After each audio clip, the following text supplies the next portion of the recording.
ഇത് എനിക്ക് ആകെപ്പാടെയുള്ള എൻ്റെ ബെസ്റ്റ് ഫ്രണ്ടിന്റെ കഥയാണ്. അവൻ അവിടെയുള്ള ഒരു ചേട്ടന്റെ കൂടെ റബ്ബർ ടാപ്പിങ്ങിൽ സഹായിക്കാൻ പോയി തുടങ്ങി. അവന്റെ വില്ലൻ അവിടെ ഉണ്ടായിരുന്നു, ഒരു റൂസ്റ്റർ പൂവൻ കോഴി. അവൻ ഇന്ന് പണിക്ക് കയറിയോ അന്ന് മുതൽ പുലർച്ചെ 4 മണിയാകുമ്പോൾ ആ നാറി കൂവാൻ തുടങ്ങും. ഒരു മാവിന്റെ കൊമ്പിലാണ് താമസം. വൈകുന്നേരം ഏകദേശം 6 മണി 6:30 ഒക്കെ ആകുമ്പോൾ കയറിയിരുന്ന് ഉറങ്ങാൻ തുടങ്ങും.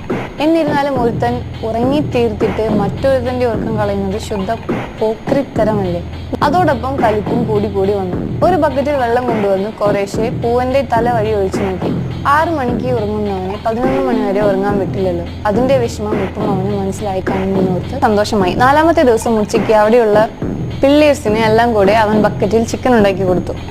ചേട്ടൻ വന്ന് ചോദിച്ചപ്പോൾ അവൻ പറഞ്ഞു 3 ദിവസം നല്ല സുഖമായിട്ട് ഉറങ്ങി. ഇന്ന് രാവിലെ അവൻ പിന്നെയും തുടങ്ങി. അതുകൊണ്ട് ഒന്നും നോക്കിയില്ല, പിടിച്ചു തട്ടി പിള്ളേർക്ക് കൊടുത്തു തന്നെ.